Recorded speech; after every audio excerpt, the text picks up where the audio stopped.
Assalamualaikum and a very good afternoon. So our topic today is dependent motion analysis.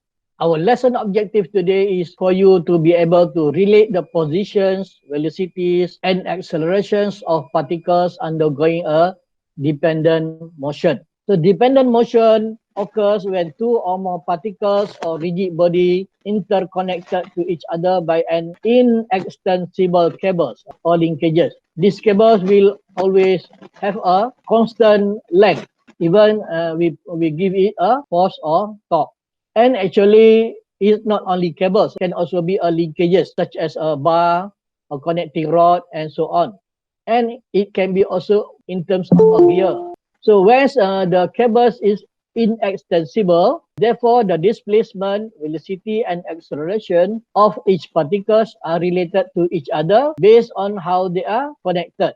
And these dependent motion analysis are widely used in a crane, a lift, and gondolas. So this is one example of a dependent motion analysis.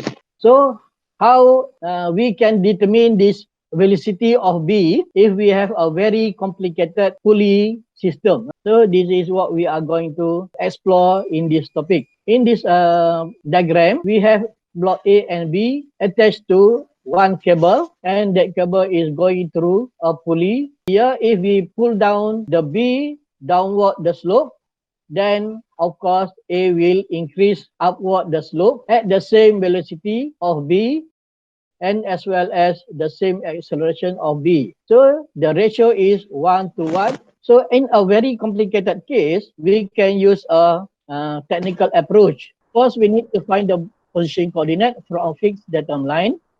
Okay, different datum line can be used for each particle. So if we have a very complex system, we can use different datum. But we need to remember that the arrow from that datum to the particle, meaning the positive direction, we just put the position arrow and then relate the position arrow to the chord length.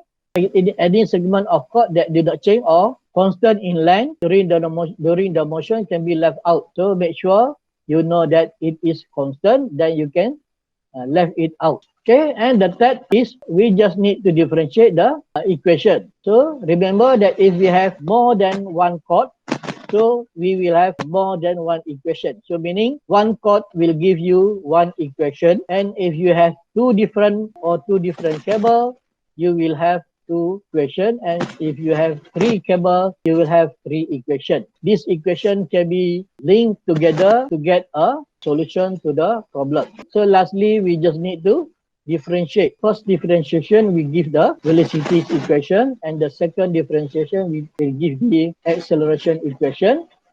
And finally, we can just put the given value to find the unknown value. So here we have a block B hanging down with a cable and linked to block A. So in this case, we have two blocks A and B, and one in vertical direction and one in horizontal direction. Of course, we need to use a different datum.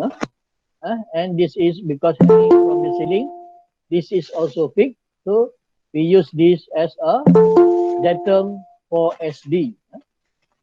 And as I said before, from the datum, you just draw an arrow down to the pulley, and this arrow direction showing the positive direction of position B. So in this case, you can see that we don't need to draw this SB up to particle B, because the particle B and this pulley is connected 1-to-1 connection. So of course, the position and velocity of this pulley is equal to B. So we just need to draw the arrow up to this pulley. Okay, so from A, we cannot use the same datum. So we need to use the lower pulley as a datum.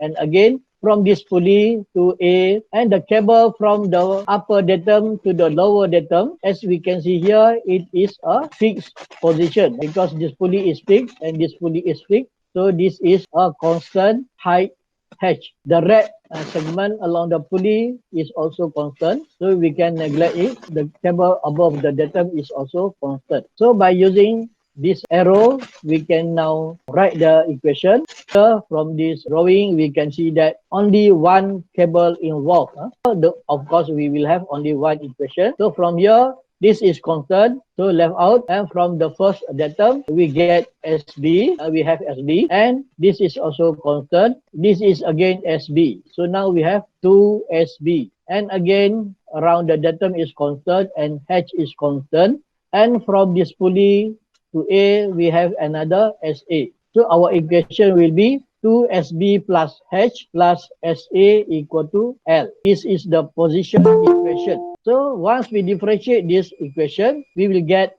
2VB, and since H is constant, it will be 0. L also constant, it will be 0. So we have 2VB plus VA equal to 0. And if we rearrange, we have 2VB equal to minus VA. So this means if VB move in the positive direction, which is downward, A will move in the negative direction, which is to the left.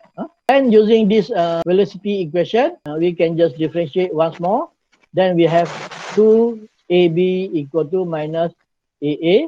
If acceleration of B increase in the downward direction, then acceleration of A will increase in the negative direction. So instead of using the upper datum, you can also use the lower datum. Yeah, so we can see here. So the length of the cable is this portion, which is H minus SB. So we have 2H minus SB plus H plus SA equal to L, and we still get the same question, but in this case we can see that VB 2VB equal to positive VA, because now VB is referred to the lower datum, so the positive B is upward.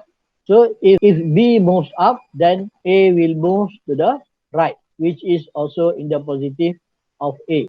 So from here that we can see, if we use different datum, we might have the different equation, negative and positive, but the ratio will be the same. So what we want is the ratio.